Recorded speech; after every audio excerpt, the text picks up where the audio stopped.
नमस्कार. मी प्राध्यापक Y B Mohite, Vishwasrao Naik कला वाणिज्य आणि बाबा नाईक विज्ञान महाविद्यालय शिराळा. आज आपण इयत्ता 12वी विषय भूगोल प्रकरण क्रमांक 2 लोकसंख्या भूगोल भाग 2 याच्या व्हिडिओ क्रमांक 2 मध्ये आपण काय करतोय भेटतोय. यामध्ये आपण बघणार आहे की पाठीमागच्या तासाला आपण या ठिकाणी वयोरचना हा मुद्दा बघितला होता. त्यानंतर त्याच्या पुढचा लोकसंख्या घटकामधील दुसरा मुद्दा आहे तो म्हणजे लिंगरचना. आता लिंगरचना म्हणजे काय आणि त्याचं लोकसंख्या भूगोलामध्ये असणारे महत्त्व हे आपल्याला काय करायचं आहे या ठिकाणी समजून घ्यायचं आहे. आता ते समजून घेत असताना लोकसंख्या भूगोलामध्ये लिंग गुणोत्तराचे स्थान किंवा त्याचे प्रमाण हे अतिशय महत्त्वाचे असते. देशाची प्रगती, देशाचा आर्थिक विकास व्हायचा असेल तर त्यासाठी लिंग गुणोत्तर हे अतिशय महत्त्वाचे समजले जाते. लिंग गुणोत्तर म्हणजे काय? तर स्त्रियांचे आणि पुरुषांचे लोकसंख्येमध्ये असणारे प्रमाण म्हणजेच लिंग गुणोत्तर होय. हे एक प्रमुख वैशिष्ट्य काय केलं जातं समजलं जातं. त्याचबरोबर बघा की लोकसंख्येतील स्त्री पुरुषांचे प्रमाण म्हणजे लिंग गुणोत्तर होय. काही व्याख्या आपण या ठिकाणी त्याच्या बघतोय की लिंग रचना म्हणजे काय किंवा लिंग गुणोत्तर म्हणजे काय, तर लोकसंख्येतील स्त्री पुरुषांचे प्रमाण म्हणजे लिंग गुणोत्तर होय. त्याचबरोबर बघा की दर 1000 पुरुषांच्या तुलनेमध्ये असणारे स्त्रियांचे प्रमाण म्हणजे लिंग गुणोत्तर होय. आता लोकसंख्येचा विचार करत असताना लोकसंख्येमध्ये लोकसंख्या गणना झाल्यानंतर त्या ठिकाणी त्यामध्ये असणारे स्त्रियांचे प्रमाण, त्याचबरोबर त्यामध्ये असणारे पुरुषांचे प्रमाण यालाच आपण स्त्री पुरुष प्रमाण असं काय केलं जातं म्हटलं जातं. मग लिंगरचना किंवा लिंग गुणोत्तर काढण्यासाठी 1000 पुरुषांच्या तुलनेमध्ये असणाऱ्या स्त्रियांचं प्रमाण म्हणजे लिंग गुणोत्तर होय. म्हणजे 1000 पुरुषांच्या पाठीमागं किती स्त्रिया आहेत यावरून काय केलं जातं लिंग गुणोत्तर हे समजून घेतलं जातं. आता जगभराचा जर विचार केला तर जगभरामध्ये सर्वसाधारणपणे 1000 पुरुषांच्या तुलनेमध्ये 990 स्त्रिया आपल्याला काय होतात त्या ठिकाणी आढळतात. म्हणजे जागतिक स्तरावरती जर लोकसंख्येचा आढावा घेतला तर त्या लोकसंख्येमध्ये 1000 पुरुषांच्या तुलनेमध्ये 990 स्त्रिया आपल्याला काय होतात की त्या ठिकाणी दिसून येतात. आता त्यानंतर बघा की पूर्ण जगभराचा जर विचार केला तर जगभरामध्ये लिंग गुणोत्तर सर्वात जास्त हे लाटाविया, इस्टोनिया, रशिया, युक्रेन या देशामध्ये आपल्याला काय होतं आढळून येतं. आता त्या ठिकाणी किती लिंग गुणोत्तर प्रमाण आहे तर सरासरी 1000 पुरुषांच्या पाठीमागं 1162 स्त्रिया आपल्याला काय होतात की त्या ठिकाणी आढळून येतात. त्याचबरोबर बघा की सर्वात कमी लिंग गुणोत्तर हे संयुक्त अरब अमिरात या देशामध्ये आपल्याला काय होतं त्या ठिकाणी दिसून येतं. या देशामध्ये सरासरी 1000 पुरुषांच्या पाठीमागं 1000 पुरुषांच्या तुलनेमध्ये 667 स्त्रिया आपल्याला काय होतात की त्या ठिकाणी आढळतात. त्यानंतर बघा की चीन, भारत, भूतान, पाकिस्तान, अफगाणिस्तान हे जे आशिया खंडामधले देश आहेत, या आशिया खंडातल्या देशामध्ये सुद्धा लिंग गुणोत्तराचं प्रमाण हे आपल्याला काय होतं कमी आढळून येतं. म्हणूनच जगभरामध्ये एकंदरीत जेवढे खंड आहेत त्या खंडामध्ये सर्वात कमी लिंग गुणोत्तर हे आपल्याला काय होतं आशिया खंडामध्ये त्या ठिकाणी दिसून येतं. आता लिंग गुणोत्तर काढण्याचे विशिष्ट सूत्र भारतामध्ये वापरलं जातं. ते कोणतं सूत्र आहे तर लिंग गुणोत्तर काढत असताना स्त्रियांची एकूण संख्या भागिले पुरुषांची एकूण संख्या गुणिले 1000 या सूत्राच्या माध्यमातून काय केलं जातं की लिंग गुणोत्तर त्या देशाचं काढलं जातं. म्हणजेच काय केलं जातं की साधारणतः पूर्णपणे जनगणना केल्यानंतर त्या ठिकाणी स्त्रियांचं प्रमाण, पुरुषांचं प्रमाण हे वेगवेगळं काढलं जातं आणि स्त्रियांची जेवढी संख्या आहे त्याला भागिले पुरुषांची संख्या केली जाते आणि त्याला गुणिले 1000 केलं जातं. या पद्धतीचं सूत्र वापरल्यानंतर 1000 पुरुषांच्या पाठीमागं किती स्त्रिया आहेत किंवा 1000 पुरुषांच्या तुलनेमध्ये स्त्रियांचं प्रमाण किती आहे हे काय केलं जातं समजलं जातं. त्यानंतर बघा की साधारणतः लोकसंख्या लाभांश हा एक मुद्दा आपल्याला काय करायचा आहे या ठिकाणी समजून घ्यायचा आहे. लोकसंख्या लाभांश म्हणजे काय की त्या ठिकाणी असणारा जो मिळणारा जो लाभ आहे किंवा त्या ठिकाणी मिळणारा जो नफा आहे, त्या नफ्याचं प्रमाण आपल्याला काय करायचं आहे, की या ठिकाणी लोकसंख्या लाभांशामध्ये समजून घ्यायचं आहे. आता यामध्ये बघा, की आपल्याला एक आकृती त्या ठिकाणी दिसते किंवा आपल्याला एक चार्ट त्या ठिकाणी दिसतो. त्या चार्टमध्ये सांगितलेलं आहे, की भारतातील लोकसंख्येचा लाभांश आपल्याला काय होतो, त्या ठिकाणी दिसून येतो. आता त्या आकृतीमध्ये काय केलेलं आहे, तर 3 घटक दिलेले आहेत. त्यामध्ये दशक आहे, त्यानंतर कार्यशील किंवा अकार्यशील लोकसंख्येचे गुणोत्तर आहे, त्यानंतर तिसरा कॉलम आहे तो म्हणजे कार्यशील लोकसंख्येची टक्केवारी आहे. आता त्यामध्ये बघा 2001 ते 2010, 2011 ते 2020, 2021 ते 30 आणि 2031 ते 40. आता ह्या 2021 ते 30 आणि 31 ते 40 या ठिकाणी स्टार आपल्याला त्या ठिकाणी दिसून येतो. म्हणजेच काय, की भविष्यामध्ये अशा प्रकारची अंदाजित संख्या आपल्याला काय होईल, की त्या ठिकाणी दिसून येईल. आणि हे सर्व जे आहे हे काय केलेलं आहे, की 2016 आणि 17 याची आर्थिक पाहणी जी केलेली आहे, त्या पाहणीवरून काय केले आहेत, ही आकडेवारी आपल्याला या ठिकाणी दिलेली दिसून येते. आता यामध्ये बघा, की 2001 ते 2010 कार्यशील आणि अकार्यशील घटक जे आहेत त्यांचं गुणोत्तर किती आहे बघा, 1.33 सास 1 अशा पद्धतीचं गुणोत्तर आपल्याला काय होतं, त्या ठिकाणी दिसून येतो. म्हणजे कार्यशील घटक हे 1.33 आहेत आणि अकार्यशील घटक हा एकच आहे. म्हणजे काय, की या ठिकाणी कार्यशील घटक जास्त आहेत आणि अकार्यशील घटक आहेत कमी आहेत.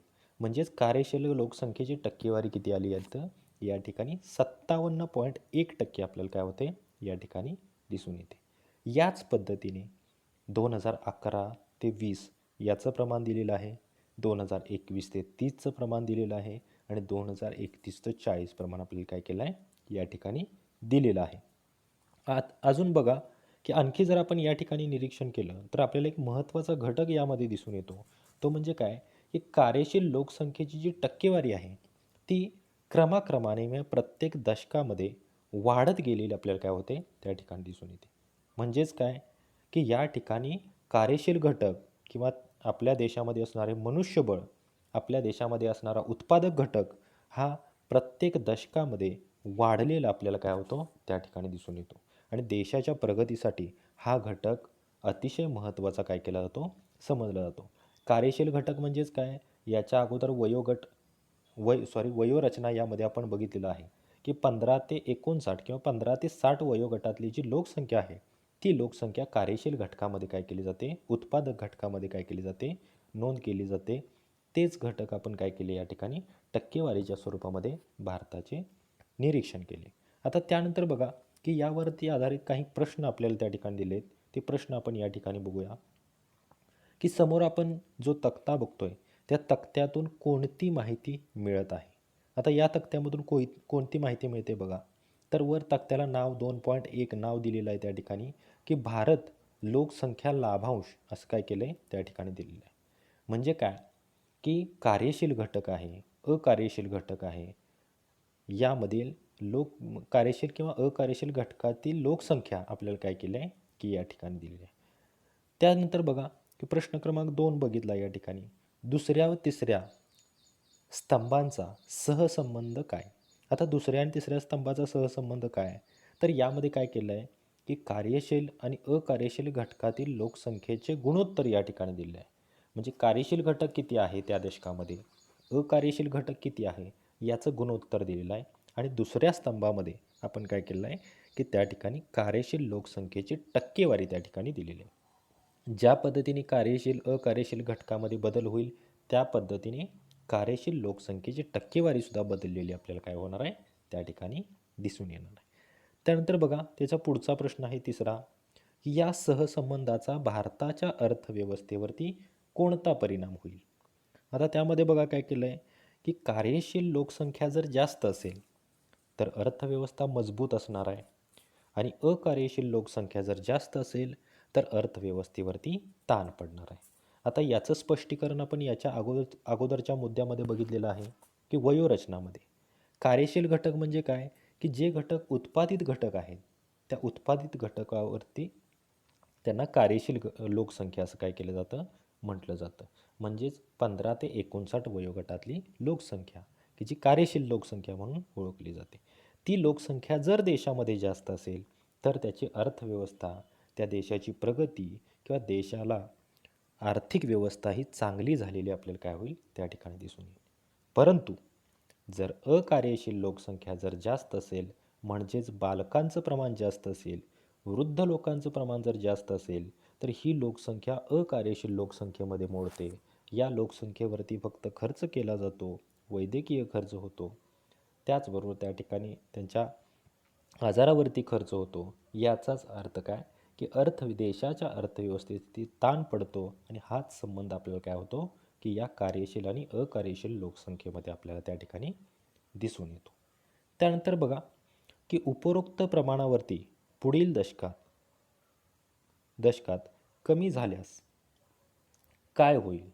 आता बघा, की वरचं जे प्रमाण आहे ते प्रमाण पुढील दशकामध्ये जर कमी कमी झालं, याचाच अर्थ काय, कमी होणार म्हणजे काय, की कार्यशील घटक जे आहेत ते कार्यशील घटक घटणार आहेत आणि अकार्यशील घटक काय आहेत ते वाढणार आहेत.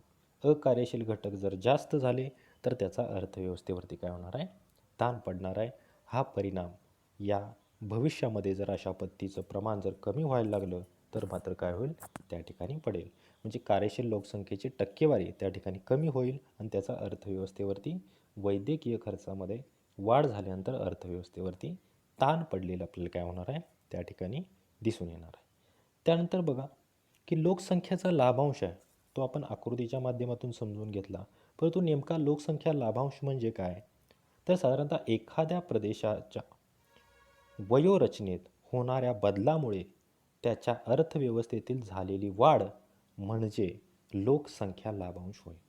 आता बघा, की एखादा प्रदेश असेल, त्या प्रदेशाच्या वयोरचनेमध्ये जर होणाऱ्या बदलामुळं त्याच्या अर्थव्यवस्थेमध्ये जर वाढ झाली, म्हणजेच काय, तर साधारणतः कार्यशील आणि अकार्यशील लोकसंख्येची विभागणी जी आहे त्या विभागणीचा संबंध हा या ठिकाणी येतो. कार्यशील घटक वाढत जातो, अकार्यशील घटक कमी होत जातो. अकार्यशील घटक कमी झाल्यामुळं अर्थव्यवस्थेवरचा ताण कमी होतो आणि त्यामुळे अर्थव्यवस्था चांगली सुधारते आणि त्यामध्ये झालेला जो फायदा आहे तो लाभांश स्वरूपामध्ये त्या लोकसंख्येला मिळतो. यालाच आपण लोकसंख्येचा लाभांश असं काय केलं जातं, म्हटलं जातं. त्यानंतर बघा, की लोकसंख्या लाभांश म्हणजे भागधारकांना प्राप्त झालेल्या नफ्यातील लाभ होय. जसं आत्ता मगाशी आपण उदाहरण बघितलं, जर समजा कार्यशील घटक वाढले तर त्याचा आर्थिकदृष्ट्या अतिशय प्रगती होणार आहे किंवा आर्थिकदृष्ट्या चांगला त्या ठिकाणी वाढ होणार आहे, त्याचा लाभ हा त्या ठिकाणी मिळालेला आपल्याला दिसून येईल. त्यानंतर बघा, कार्यशील व अवलंबित व लोकसंख्येतील गुणोत्तरावरून देश आर्थिक दृष्टीने किती प्रगतिशील आहे हे ठरवता येतं. आता यामध्ये बघा, की कार्यशील आणि अकार्यशील घटक आपल्याला या ठिकाणी माहिती आहे, तर त्या घटकाचा आर्थिक दृष्टीने किंवा आर्थिक गुणोत्तरावरती परिणाम होतो. म्हणजेच काय, कार्यशील घटक आणि अवलंबित व लोकसंख्या याचं गुणोत्तर किती आहे हे काय करतं, की देशाची प्रगती कशी होणार आहे, देशाची अर्थव्यवस्था कशी असणार आहे हे काय करता येतं, त्याच्यावरून ठरवता येतं. त्यानंतर बघा, की कार्यशील लोकसंख्या जर जास्त असेल तर देशाचा आर्थिक विकास वेगाने झालेला आपल्याला त्या ठिकाणी दिसून येईल आणि अवलंबित्व लोकसंख्या जर जास्त असेल तर वैद्यकीय खर्च त्या ठिकाणी जास्त झालेला किंवा अर्थव्यवस्थेवरती ताण पडलेला आपल्याला काय होणार आहे त्या ठिकाणी दिसून येणार आहे. आता शेजारी त्या ठिकाणी आपण बघितलं, की लोकसंख्या लाभांश आहेत त्याचे फायदे आपल्याला आपोआप मिळत नाही आहेत. तर त्यासाठी काय करावं लागतं, की शिक्षण असेल, आरोग्य असेल, संशोधन असेल, या क्षेत्रामध्ये किंवा या क्षेत्रांच्या धोरणांची अंमलबजावणी योग्य पद्धतीने होणं अत्यंत गरजेचं आहे. जर योग्य पद्धतीने झाली तर त्याचा लोकसंख्या लाभांशावरती काय असते, अवलंबून असते. त्याचबरोबर बघा, की शैक्षणिक पातळी, रोजगार, गर्भधारणेची वारंवारता, कर संदर्भातील प्रोत्साहन, आरोग्यविषयक योजना, निवृत्तीवेतन, निवृत्तीविषयक धोरणे आणि आर्थिक धोरणे यावर देखील अवलंबून असलेलं आपल्याला काय होतं त्या ठिकाणी दिसून येतं. त्याचबरोबर बघा, की एखाद्या प्रदेशामध्ये लोकसंख्या लाभांश मिळतो तो कसा मिळतो, तर त्यामध्ये वैयक्तिक बचत वाढते व त्या वैयक्तिक बचत वाढल्यामुळे अर्थव्यवस्थेला चालना देऊ अर्थव्यवस्थेला चालना मिळू शकते. त्यानंतर बघा, मुलांची संख्या कमी असेल तर पालक त्यांच्या शिक्षणाकडे व्यवस्थितरित्या लक्ष देऊ शकतात आणि त्यामुळे योग्य पद्धतीचं भांडवल हे त्या ठिकाणी तयार झालेलं आपल्याला त्या ठिकाणी दिसून येतं. आता यामध्ये आपण उदाहरण बघू शकतो की एखाद्या व्यक्तीच्या घरामध्ये बालकांची संख्या जास्त असेल तर शिक्षणाविषयीची प्रत्येक गोष्ट त्या प्रत्येक बालकापर्यंत पोहोचेलच असं नाही आहे. परंतु मर्यादित जर लोकसंख्या असेल किंवा एखाद दुसरं मूलच जर घरामध्ये असेल तर त्याच्या सगळ्या शिक्षणाविषयक इच्छा किंवा त्याच्या अपेक्षा पूर्ण करता येतात आणि त्याचाच परिणाम म्हणून कुशल स्वरूपाचं भांडवल हे भविष्यामध्ये काय होऊ शकतं, तयार होऊ शकतं. त्यानंतर बघा की महिला कार्यशील असतील, आर्थिकदृष्ट्या सक्षम बनल्या असतील तर त्याचासुद्धा आर्थिक विकास वाढीवरती काय होतो, हातभार लागलेला आपल्याला त्या ठिकाणी दिसून येतो. घरामध्ये फक्त पुरुष कमवता असेल तर त्याबरोबर स्त्रियाही कमवत असतील तर त्या घराची स्थिती जशी सुधारलेली असते त्याच पद्धतीने देशाची स्थितीसुद्धा सुधारलेली आपल्याला काय होणार आहे, त्या ठिकाणी दिसून येणार आहे. त्याचबरोबर बघा, अवलंबित्व गुणोत्तर कमी झाले तर दरडोई उत्पादन वाढलेलं आपल्याला काय होणार आहे, त्या ठिकाणी दिसून येणार आहे.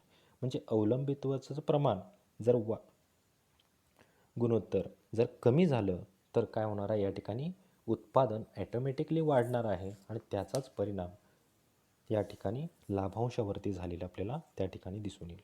एक शेवटचं उदाहरण आपण या ठिकाणी समजावून घेऊया की उदाहरणाच्या माध्यमातून काय होईल की लाभांश आपल्याला त्या ठिकाणी दिसून येईल किंवा कार्यशील आणि अकार्यशील लोकसंख्या आपल्याला त्या ठिकाणी कशा पद्धतीने कार्यरत आहे ते आपल्याला त्या ठिकाणी दिसून येईल.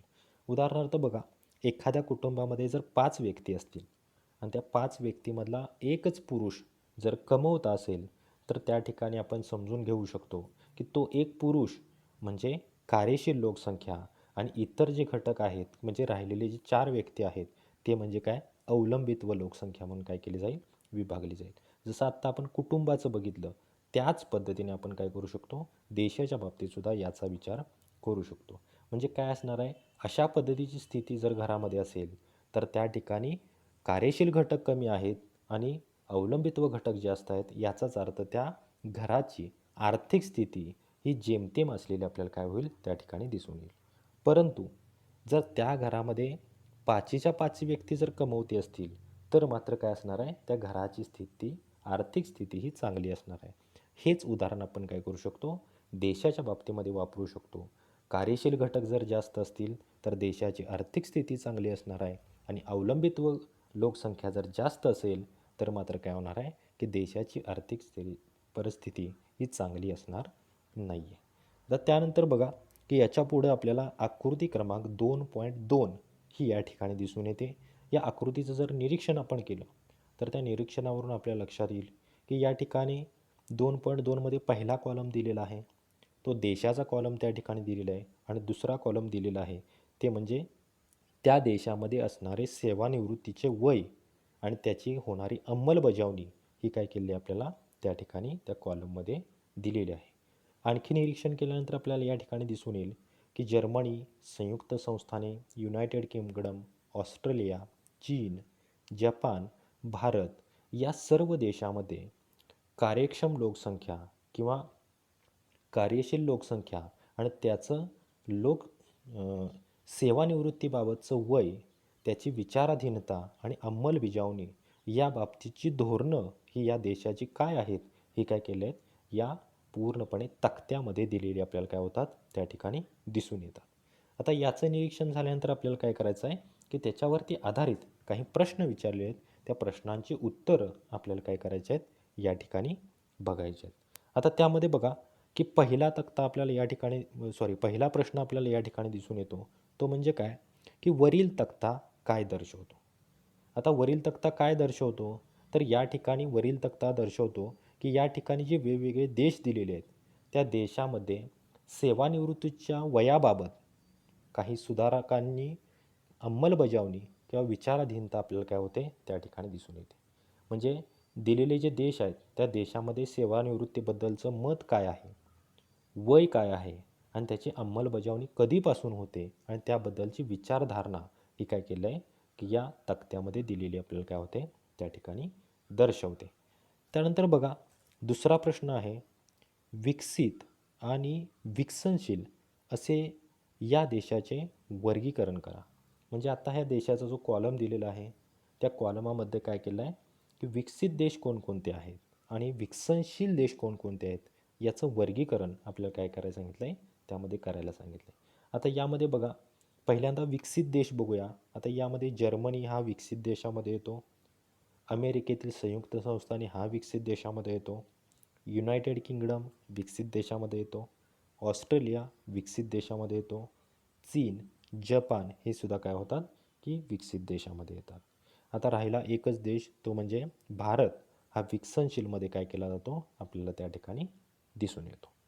त्यानंतर बघा, पुढचा तिसरा प्रश्न आहे की या देशामध्ये सेवानिवृत्तीचे वय वाढवण्यामागील कारणे कोणती असू शकतात. आता सेवानिवृत्तीचं वय भारताचा विचार करता भारतामध्ये सरासरी 55 वय आपल्याला त्या ठिकाणी 60 वर्ष सरासरी वय आपल्याला त्या ठिकाणी दिसून येतं. परंतु इतर देशांचा विचार केला तर इतर देशामध्ये ती वय 60पेक्षा जास्त आपल्याला त्या ठिकाणी काय होतात, त्या ठिकाणी आढळून येतात. मग ती का आहेत त्या पद्धतीने, किंवा अशा पद्धतीची वय जर वाढवलेली असतील, वाढीच्या संदर्भात म्हणजे असतील, तर त्यांची काय कारणे कोणती असू शकतात. आता उदाहरणार्थ बघा की एखाद्या देशामध्ये सेवानिवृत्तीचं वय वाढवलं तर काय होणार आहे, तर त्या ठिकाणी असणारी जी कार्यक्षम लोकसंख्या आहे त्या लोकसंख्येचा जास्तीत जास्त वापर हा काय करता येणार आहे, त्या देशाला करता येणार आहे. त्याचबरोबर बघा की जास्तीत जास्त कालावधीसाठी काय होणार आहे, प्रशिक्षित मनुष्यबळ हे त्या ठिकाणी त्यांना कार्यरत त्या ठिकाणी करता येणार आहे. म्हणजे हे फायदे, म्हणजे ही कारणं असू शकतात देशाची की ज्या देशामध्ये जास्तीत जास्त आयुर्मान हे वाढवलेलं आपल्याला काय होईल, त्या ठिकाणी दिसून येईल. त्यानंतर बघा, पुढचा प्रश्न आहे, सेवानिवृत्तीच्या वयातील वाढीचा संबंधित देशाच्या अर्थव्यवस्थेवरती काय परिणाम होईल. आता देशाच्या अर्थव्यवस्थेवरती काय परिणाम होईल बघा, दोन मुद्दे आपण या ठिकाणी विचारात घेऊया. त्यामध्ये बघा की सेवानिवृत्तीचा वय वाढवला किंवा सेवानिवृत्तीच्या वयाच्या वाढीचा जर देशाच्या अर्थव्यवस्थेचा परिणाम विचारात घेतला तर काय होणार आहे की देशाची अर्थव्यवस्था ही सुधारलेली आपल्याला त्या ठिकाणी दिसून येईल.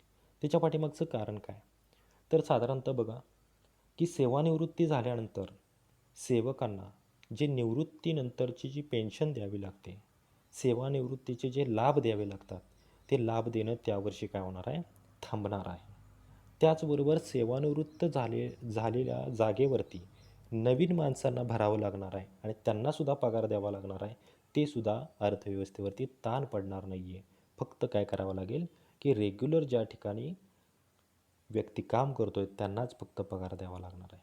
म्हणजेच देशाच्या अर्थव्यवस्थेवरती काय परिणाम होईल, जर समजा एखाद्या वर्षी व्यक्ती रिटायरच नाही झाले तर त्या वर्षीचा फायदे असणार आहेत, ते म्हणजे सेवानिवृत्तीचा लाभांश त्यांना नाही दिला तरी चालणार आहे किंवा पुढं ढकलला जाणार आहे, पेन्शन थांबणार आहे किंवा नवीन माणसाला पगार देणं हा सुद्धा अर्थव्यवस्थेवरची ताण कमी पडणार आहे. त्यामुळे त्या ठिकाणची अर्थव्यवस्थेला सुधारलेली आपल्याला काय होईल, त्या ठिकाणी दिसून येईल. त्यानंतर बघा, प्रश्न क्रमांक 5, चीन 2045पर्यंत सेवानिवृत्तीचे वय वाढवण्यावर का विचार करत असेल. आता बघा की हा पाचवा जो प्रश्न आहे तो पाचवा प्रश्न यासाठी आहे की चीनचा जर विचार केला तर त्या ठिकाणी आपल्याला समजून येईल की चीनमध्ये आत्ता सध्याच्या परिस्थितीचा जर विचार केला तर कुटुंब नियोजनावरती खूप मोठ्या प्रमाणामध्ये कार्य चालू आहे. लोकसंख्या नियंत्रित करण्यासाठी त्या ठिकाणी वेगवेगळ्या पद्धतीचे बंधनं आपल्याला त्या ठिकाणी घातलेली काय होतात, त्या ठिकाणी दिसून येतात. जर अशा पद्धतीने कुटुंब नियोजनाचं जर स्थिती आत्ता सध्या जर चीनमध्ये असेल तर भविष्यामध्ये मनुष्यबळाचा तुटवडा त्या देशामध्ये पडण्याची शक्यता आपल्याला काय होते, त्या ठिकाणी दिसून येते. आत्ता जर कुटुंब नियोजन असेल तर त्या ठिकाणी बालकांचं प्रमाण त्या ठिकाणी कमी असणार आहे आणि भविष्यामध्ये त्या ठिकाणी मनुष्यबळ देखील कमी झालेलं आपल्याला त्या ठिकाणी दिसून येईल. त्यामुळं सरासरी इथून पुढच्या 20 ते 25 वर्षानंतर त्या ठिकाणी काय असणार आहे की त्या ठिकाणी कार्यशील लोकसंख्या कमी होण्याची शक्यता असल्यामुळं साधारणतः 20 ते 25 वर्षानं त्या ठिकाणी सेवानिवृत्तीचं वय वाढवण्याबाबत चीन हा विचाराधीन असू शकतो. त्यानंतर बघा, प्रश्न क्रमांक 6, विकसित देशातील ही उदाहरणे विचारात घेतल्यास भारताने सेवानिवृत्तीच्या वयात वाढ करणे आवश्यक आहे का, त्याबद्दल तुमचे मत व्यक्त करा. आता या ठिकाणी विकसित देशांचा जर विचार केला तर विकसनशील असणारा जो भारत देश आहे, त्या भारत देशाच्या सेवानिवृत्तीचा वयाचा जर विचार केला तर त्यामध्ये आपल्याला काही मुद्दे त्या ठिकाणी दिसून येतील की आत्ता सध्याच्या परिस्थितीचा विचार करत असताना त्या ठिकाणी सेवानिवृत्तीचे वय वाढावं असं प्रत्येक नोकरदाराची मागणी आपल्याला त्या ठिकाणी दिसून येते. आणि जर ही मागणी जर पूर्ण केली तर काय होणार आहे की जसं मगाशी आपण प्रश्न क्रमांक 3मध्ये बघितलं त्या पद्धतीने अर्थव्यवस्थेचा थोडासा ताण कमी झालेला आपल्याला त्या ठिकाणी दिसून येईल. परंतु दुसरा मुद्दा आपण विचारात घेणं गरजेचं आहे की जर सेवानिवृत्तीचं वय वाढवलं तर भारतामध्ये असणारी जी लोकसंख्या आहे त्या लोकसंख्येमध्ये बेकारीचं प्रमाण हे मोठ्या प्रमाणामध्ये वाढलेलं आपल्याला काय होणार आहे त्या ठिकाणी दिसून येणार आहे. म्हणजे हा परिणाम आपल्याला हा भारतामध्ये झालेला काय होईल, लोकसंख्या बेकार होणार आहे किंवा लोकसंख्येच्या वरती बेकारीचं प्रमाण वाढलेलं आपल्याला त्या ठिकाणी दिसून येईल. त्यानंतर बघा की प्रश्न क्रमांक 7वा, वयोरचना, आयुर्मान आणि देशाची आर्थिक स्थिती यांच्या सहसंबंधाबद्दल निष्कर्षात्मक टीप लिहा. आता यामध्ये बघा की वयोरचना आणि आयुर्मान आणि देशाची आर्थिक स्थिती याचा परस्परांशी खूप मोठ्या प्रमाणामध्ये संबंध आपल्याला काय होतो त्या ठिकाणी दिसून येतो. वयोरचना बदलली, आयुर्मान बदललं तर देशाच्या आर्थिक स्थितीवरती परिणाम झालेला आपल्याला काय होणार आहे त्या ठिकाणी दिसून येतो. उदाहरणार्थ बघा की मध्ये बघा की अवलंबित्वाचं प्रमाण किती आहे आणि कार्यशील घटकांचं कार्यशील लोकसंख्येचं प्रमाण किती आहे, या दोन्ही घटकावरती अवलंबून ही देशाची आर्थिक स्थिती अवलंबून असते. आयुर्मानाचा जर विचार केला तर एखाद्या देशामध्ये आयुर्मान जर जास्त असेल याचाच अर्थ काय की जगण्याची क्षमता जर त्या देशामध्ये जास्त असेल तर मात्र काय होणार आहे की वृद्ध लोकांची संख्या त्या ठिकाणी वाढलेली आपल्याला दिसून येईल.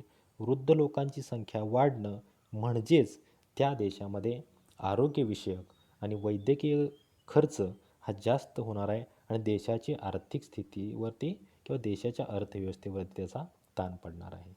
वयोरचनेचा विचार केला तर बालकांची संख्या आणि वृद्धांची संख्या ही जर जास्त असेल तर त्याचासुद्धा काय होणार आहे, अर्थव्यवस्थेवरती किंवा आर्थिक स्थितीवरती परिणाम झालेला आपल्याला त्या ठिकाणी दिसून येईल.